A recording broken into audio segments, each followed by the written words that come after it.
sometimes the truth is ugly. So magicians often do magic tricks where the trick is just they had something in their mouth and that's the whole trick. Or, sometimes wizards pretend like they're all powerful, but they have a projector and they're hiding behind a curtain. So too is it with resizing arrays. So what should we do, right? What's the thing that's going to make this array work? Well, the sad truth is that when the array gets too full, we're just going to make a new array. And then we're going to copy everything. That is it, right? So here, whenever the size equals items.length, remember that the size is supposed to be the position of the next new item. There's no way we can put this 11 here in the back. There's no position 100 because we already have 100 things, numbered 0 through 99. Okay. So, we know how to make an array. Int brace a equals new int size plus 1. There it is. Great. Okay.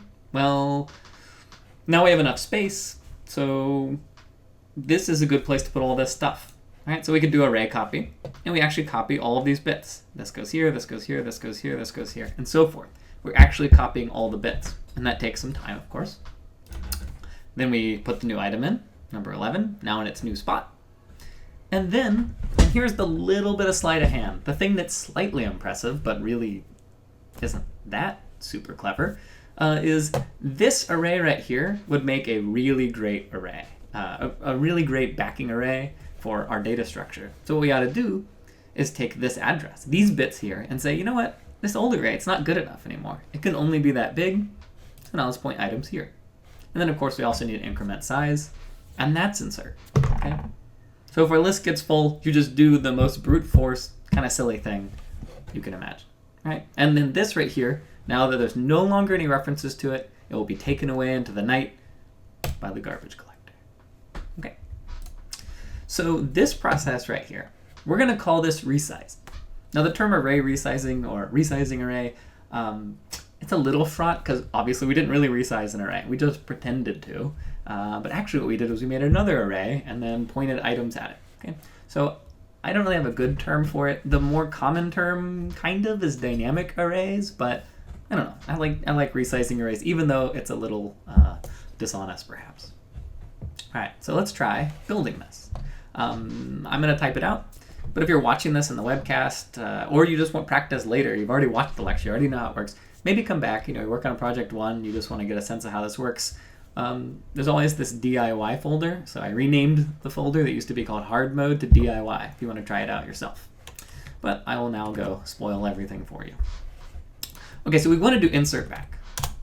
And the key thing that's different now is that if the size of our data structure, remember size is not the size of the array, it is the number of things in our array list. If the size happens to be the same size as our array, that means there's nowhere else to put things, so we need to resize. Okay? So great, int a equals new int size plus 1. And then we need to copy everything over. So I'm going to use array copy. You can, if you would prefer, you can do loops, I equals 0, while, but I'm going to use array copy because it makes the code more compact, maybe easier to read, and should be faster. So we're going to copy from x, starting at position 0, or sorry, not x, from items starting at position 0 to a to position, starting at position 0. And how many items do we need to copy? Well, if we look at our old picture, right? Again, when you're working on your assignments, I encourage you to look at pictures. Maybe draw things out. But here, when we have our size, the number of things we need to copy is this many. How many are there? 1, 2, 3, 4, 5, up to 99. So there are 100 things that need copying. Okay. So let's copy all of the things, all 100 of them. And then we can say now we just say items equal size. And that'll be the resize process. That thing that we had in brackets here. We created a new array, we copied everything over. Okay. Now naturally we have to add the new item, which now we can do because we now have an array that's big enough. So when the code was here, the array was only size 100. Now we made it size 101. Now there's room. Okay. So this will work. Let's make sure we don't have any typos. Items equals size. Items equals a. Sorry. Okay, so items equals a. And yeah, this should be good. Okay, so this thing I'm going to observe, though, this whole process here, this is really an operation. We had a name for it even. We put it in braces and called it resizing. So I'm going to say it's better style if we take this out of insert back, okay? Because it's a different function. It's something else. Our insert back is getting more complicated than it really ought to be. And it may be that there are other situations where we want to resize. So I'm going to make another method here. And it's going to resize our backing array so that it is of the given capacity. And here, the word backing, I'm using it to mean like it's what's supporting the whole data structure. So just in English, backing is a word for supporting. Nothing special, nothing technical. Slightly unconventional usage though. So if you're not a native English speaker, that's what I mean. Anyway, all right, so what I'm gonna do now is move all this stuff into the resize function. And I've actually parameterized the function. So an important thing, of course, in programming is abstraction. And so it is nicer if instead of having a hard-coded size +1, we'll put in here capacity. But here we still want to copy size items. So we still want to copy all the items that exist. This should not be capacity. That should make a lot of sense. Okay? If it doesn't make a lot of sense, you should pause, back up, think carefully, and make sure you get why it's size and not capacity. Okay? So that's resizing, and that should be it. And then here, when we want to resize, we'll put in, I don't know, resize size +1. Okay. And we don't have to do this, right? Because it's all part of the same class. So this will just call this method. Okay. Now we compile. And again, it seems to work. Now, one thing I haven't been doing in lecture, because I practice a lot, is testing this code. I feel pretty good that it works. But when you're writing code, you better not just write all this stuff. You should be writing tests. So in Project 1, by the way, we gave you some sample tests that you can work with. In fact, the next lecture of this class is going to be all about testing. But just for today, I'm going to be building the data structure and trusting my intuition. But again, yeah, you guys will want to be doing tests as you go. Okay, so this right here is the array list that we wanted to build, and should be good. Now it can handle any number of inserts because we'll keep adding spaces whenever we need them. Okay. So this is the first version we wrote without a helper method. Here's the version with a helper method. I like this style a lot more than this one. And now finally, our array list is robust in the sense that it will always work. We can add however many things we want. We can delete. And at this point, we have total functionality. So now, math problem out of nowhere. This is a probably fairly challenging math problem for many of you guys, but I want you to think. Okay. So if we were to insert 1,000 items, we start with 100 boxes, right? Just like our code was. And we insert 1,000 items. How many total memory boxes are going to get created throughout the entire insertion process? So when we insert, for example, the very first item, when we do insert back, we don't create any memory boxes because we're just setting some information here. We say item 0 equals x and so forth. It's only when we get to that 101st operation that we'll run into a little trouble, right? At that point, size is equal to items.length, so we're going to need to resize so that the whole array is larger, okay? At that point, we will create one box to store the new array, the address of the new array, along with 101 boxes for our new size. So in that first operation, we'll create 102 boxes, and then the next insert will create 103 boxes, and the next one 104 boxes, and so forth. So I'd like you to think about this and figure out how many total boxes are out there. And if you're on the webcast, the advantage is you don't have to sit there and lecture and try and remember how you do sums like this. You can use, say, Wolfram Alpha or whatever it may be, and get the answer. So give it a shot. And the answer is 500,000. So why 500,000? Well, again, going from capacity 100 to 101, there's a total of 102 memory boxes created. One for the array reference, and one for the 101 integers, and so forth. So we have that same pattern moving forward. Okay.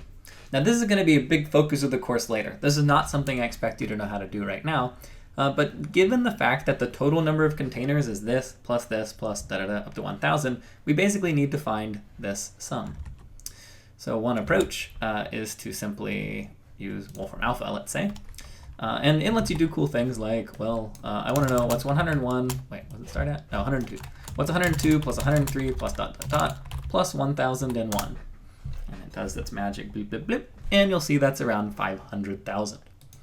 Later, we will learn here a little trick which involves how to sum the first n numbers, and that will be the way you'll do it later, but that'll be later after our midterm and once we move into the data structure, or the algorithmic analysis part of the course. Okay, so that'll be actually in about 3-4 weeks. Okay? Just a little preview, right? Because we're going to be thinking rigorously about data structures moving forwards, and I just wanted to give a little flavor for now of the kind of trouble we can run into if we have naive solutions to our problems. Okay, we may be saying there, Josh, okay, you make 500,000 boxes. Well, why is that a problem? Okay.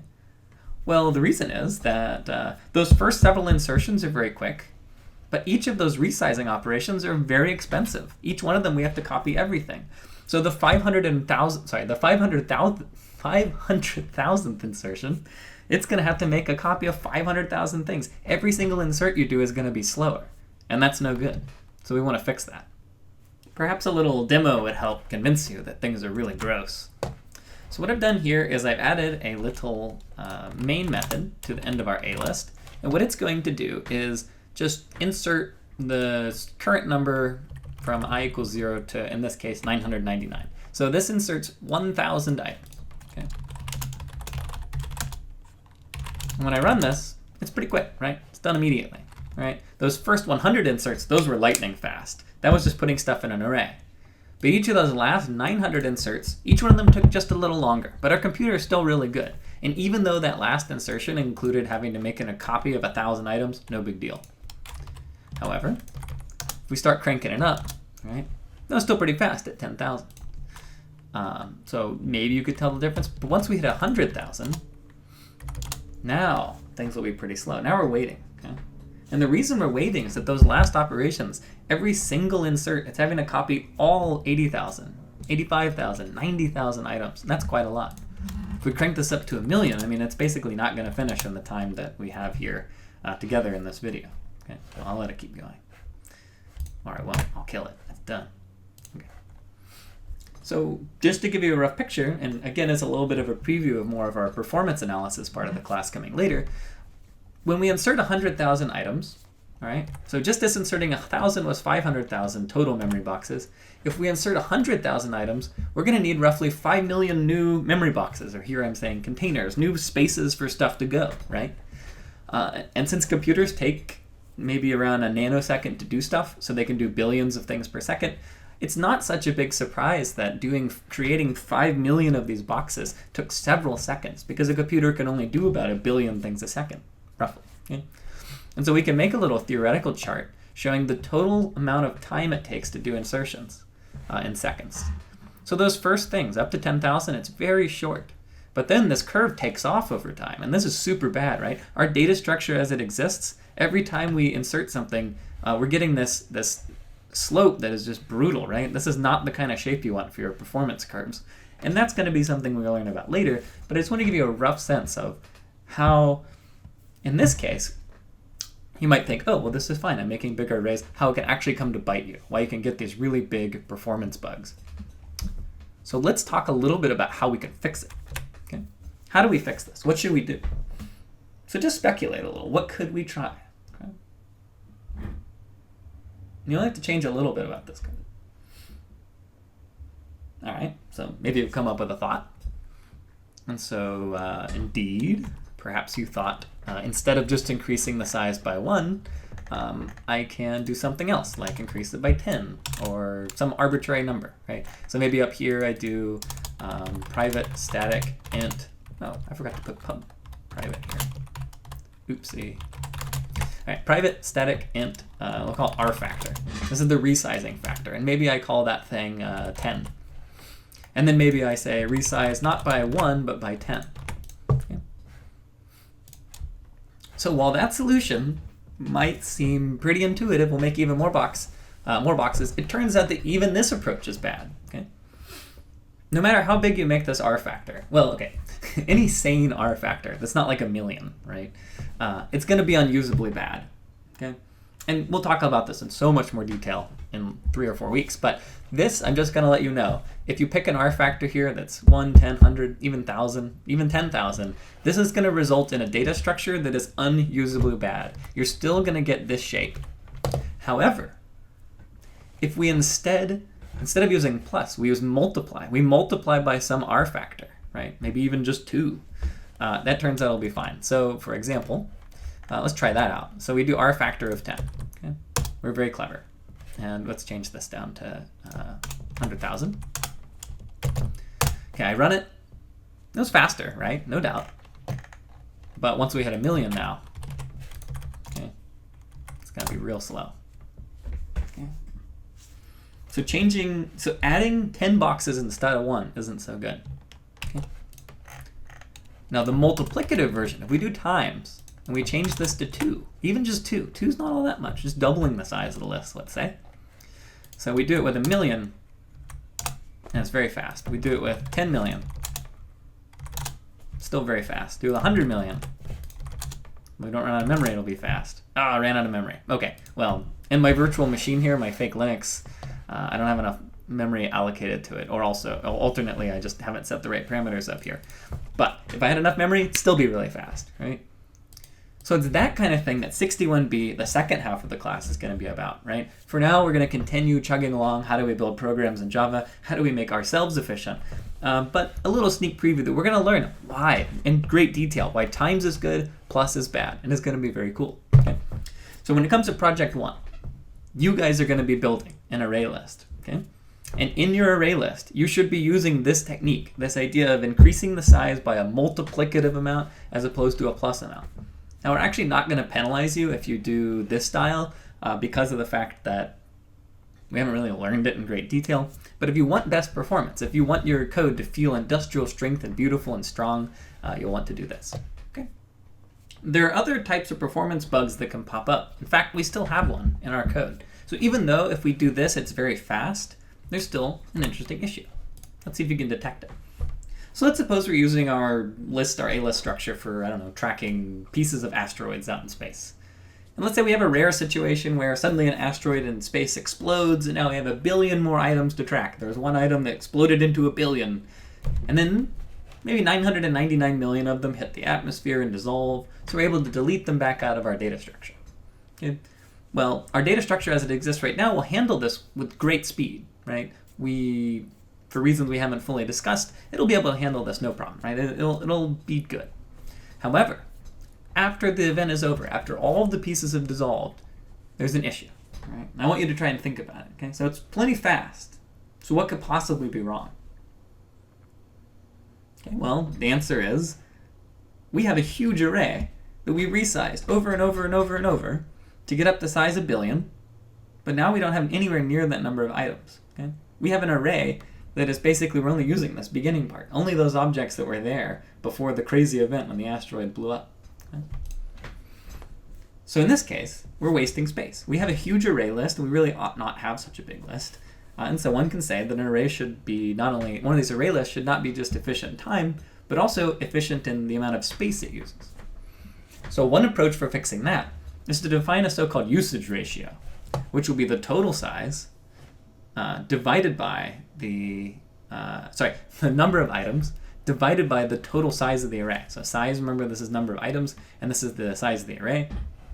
So for example, if we only have 4 items out of 100, our usage ratio is just 0.04. We're only using a tiny bit of the array.